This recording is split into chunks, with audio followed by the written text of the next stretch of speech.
1,452 degrees below zero right now. That's it, that's the end of the Hunt and Beast show. I froze to death, I died. Heading out to hunt this afternoon, and it snowed all night. It was still snowing this morning when I woke up. It snowed till about dawn, a little after dawn. And where I was heading is quite a ways back. You know, I'm not even halfway. And I just hit this trail. And that's a lot of deer tracks going back and forth both ways. But there's some big ones here going this way since it stopped snowing. I don't think it would hurt to follow these in there and see where they're coming from. I know of a good bedding area over here. If they're coming out of that bedding area, I could kill them. Follow them, see what I find. I'm running a little bit early, so I'll check it out. If I don't like what it comes up to, I won't set up, but I think I know where it's going to go, and I think I will set up. Maybe. The wind's a little off for it. The wind's kind of blowing that way. But it's worth looking into, for sure. If nothing else, it just makes me a little longer of a walk to my stand.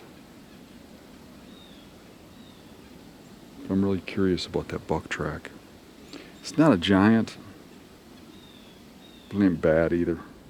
Well, I followed those tracks until they left public, and I kicked one of the deer up not far from where I started, and it was one of the bigger ones.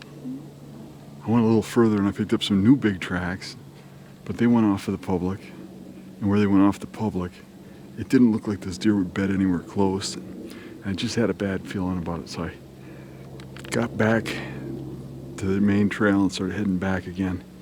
And I got in here, which is a little over halfway to where I was heading, and I ran into all these patches of snow freshly dug up and with some big tracks in them, where it looks like some deer were digging up the remnants of the last acorns.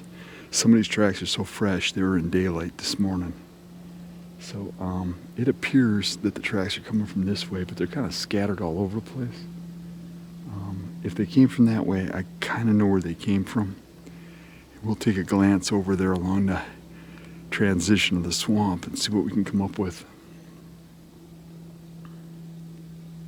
Interesting. You know, I didn't know there was much for acorns left out here. But I did notice a lot of sign right in this area when I came through here during rut. And I can still see rubs all over the place around me. And one night coming through here, coming back from a hunt, about 45 minutes after dark, maybe a half an hour after dark, I came across a really big buck right here, my target buck. So I'm kind of wondering about all this stuff.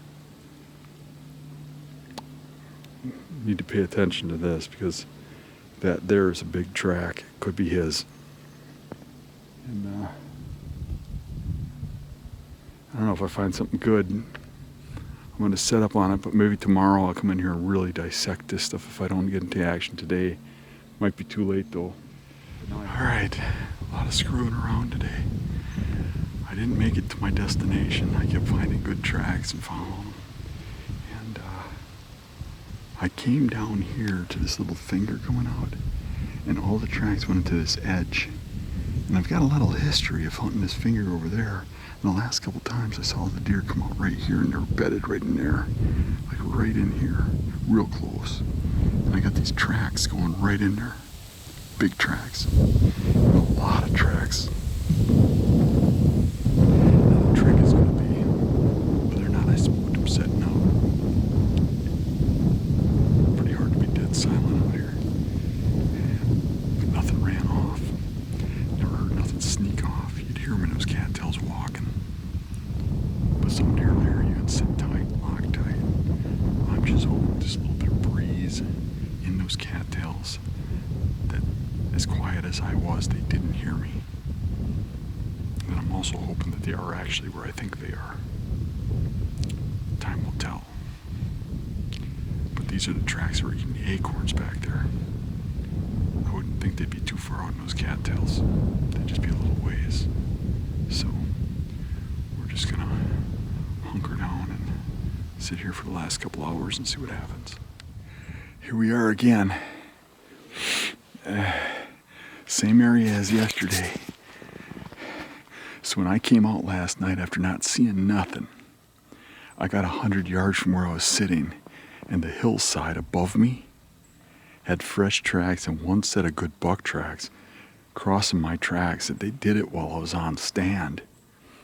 And literally, if I would have been looking in that direction at the time, if I looked hard enough, I could have saw it. I mean, it was in thick cover and stuff like that. With the snow, I could have got a glimpse, but I didn't. So that kind of caught me by surprise. And the direction they came from caught me by surprise. That's the great thing about snow. You see these deer coming from places where you really didn't expect, and you learn a few things, you know? So I'm kind of going to take a look around. I'm going to get on those tracks, see where those deer came from, creep in and see if there's more tracks coming in and out of wherever they came from. They kind of came from a dead end. That they can't be too far from where they crossed my tracks. And the direction they came from is a dead end. And in hindsight, I've seen deer come from that way before. It just wrote it off as a, wonder where they came from. But now I'm going to find out. So I'm getting out to about where I started getting into the tracks yesterday. And it's tore up again, even more so, double what it was yesterday. Tracks right inside of my tracks. And look at this. Look at this. Everywhere, as far as you can see, there's snow tore up.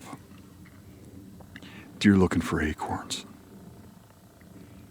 I've never seen this before at this time of the year. That, you know, I saw some acorns on the ground here in the fall, and I watched the deer just kind of ignore them. I didn't know why, but they were ignoring them, more so than any other year. But now, when there's a lack of food and a lot of snow, they're coming back. So now what I have to do is pick up a track before dark, you know, with some time left to set up, and find me a deer to hunt. But there's enough deer in here. There's tracks everywhere. So I'm in the target area. And that's the big thing about this hunting in the snow, is these deer congregate. So you can go miles without cutting a track. But when you find tracks, you find deer, you find them all. And I know of some big bucks in this area. So I'm glad to find tracks in this area. Getting by all the doe eyes might be tough. Even finding the buck track amongst this might be tough. But I saw one yesterday. We're going to get on that track and follow it back to where it came from. Maybe we'll be able to see if he went back in this morning. Don't know yet. But I got a couple things up my sleeve if that don't work. So, going to hit it. Hiked a long way to get here. Got to hike a long way more. And I'm just taking breaks like this one to not sweat, because otherwise I'm going to get cold, because it's in the teens right now. And there's a north wind that is pretty cold. It's in the teens without the wind chill. It actually hurts my lungs. I came onto this buck track coming through here, going this way, and he got to right here. And look, he rubbed this tree. All the shavings on the snow. Doesn't get any fresher than that. Look how green it is. He stood right there. Little guy. Track looks like a 1.5 year old buck. I was following it from the other way. You could tell it was a buck because it was a lone track with good stride, dragging his feet. But when you look at that, you can't fit more than 2.5 fingers in that track, and the stride ain't that far. But you can tell it's one deer. It's a buck alone, not a doe. Does are usually in groups, and he's walking like a buck. Just starting to think, oh, that's a buck track, but it's a small one. I came on that. That's kind of cool. But let's find his daddy. It's only early afternoon, but I kicked one up feeding on acorns. He ran right through here. Right back into the marsh for cover over the hill here. I don't know, man, look at that. He jumped from there to there. It's like, I don't know, 15 feet. Scared him pretty good, I guess. Can't really see the track size because he destroyed the snow when he's landing, but it doesn't look big.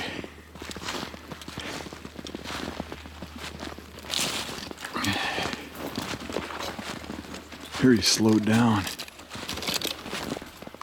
Oh yeah, it's a tiny track. Little guy. I was following a track back here. Not on purpose. It's just going on the same trail I'm going down. This trail here, which accesses something I want to hunt. And all of a sudden the track stopped abruptly. That's the last footprint. And I saw no track going back. I'm like, what the heck? I started looking around really close. And I saw that track there. And I can see another one in there. And look at this wall. This deer, which is obviously a real small doe, but fit through this little tangle underneath this canopy into that stuff. I'd say it's probably bedded in there somewheres. But that ain't even really a trail. You'd never dream a deer went down that. Look at that. I couldn't push my way through there if I wanted to. Truly amazing creatures, the way to get through this stuff. I never dreamed that they're going through there like that. You know, you see new things and you learn things every time you're out here. That's cool crap. Would never dreamed a deer would have walked through that, maze of cattails that thick like that. I felt the need to get way back here and check this area out, really remote, and see if any of the biggest stuff was pushed back. It's pretty obvious to me that most of the deer migrated into the hard ground. I kicked up a few deer while I was walking around, and I backtracked them into bedding and on the dry land. But the beds that I found over there were smaller, but I just felt like anything really big would still be way back here. But I started coming back, and I lost deer tracks really quick when I started going remote. Just completely ran out of them. No deer tracks until I got all the way back here near this bedding area. And now this area right here is tore up. I almost turned around a couple times. It's dead quiet out. Sneaking in here wasn't easy. And just in case they come from the back, I didn't want to walk on the trail that's normally the exit trail. So I stayed in the cattails and came around it as soon as I saw it was being used without walking on it. And that in itself is noisy, but I was as quiet as I could be. I don't know if I spooked them or not, but you certainly ain't going to get away with it if you wait until there's a crunchy snow. I got the perfect combination now. I got this powder snow that's quiet. And it's my only chance. Either no snow or powder snow. And with no snow, I wouldn't know if they're here. They're here. It's just a matter of if they come out in daylight. And if they don't, it's probably because I spooked them. Hopefully, with the number of tracks out here, there are some smaller ones that get the big ones up and moving. Usually, when there's multiple deer and the little ones get up early, they'll pull that big one in early. But I'll tell you what, when it's in the teens and it's this cold out, you forget about it. You get this mentality of remembering the positives. I'm always a very positive person, and I look for everything that'll go right instead of everything that'll go wrong. And I look back at my hunts that were successful in the cold, and I remember them.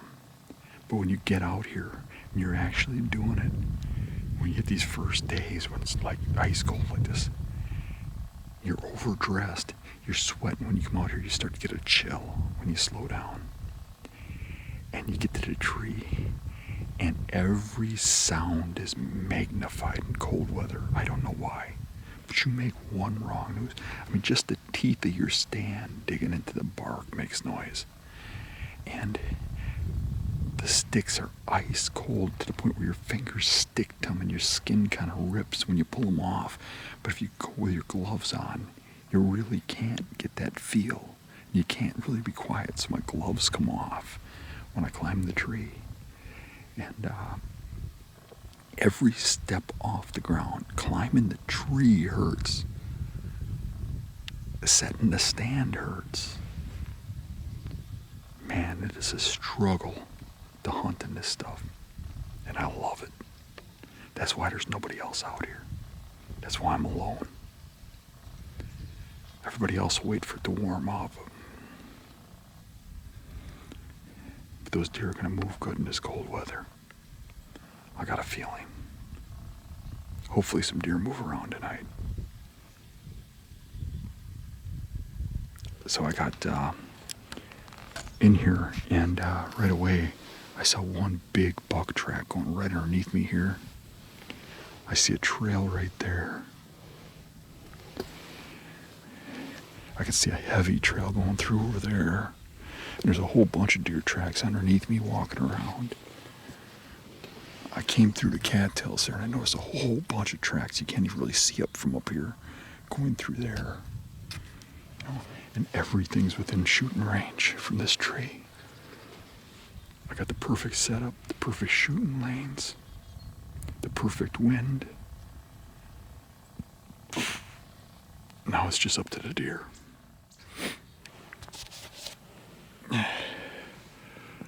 It's like the lens is all fogged up.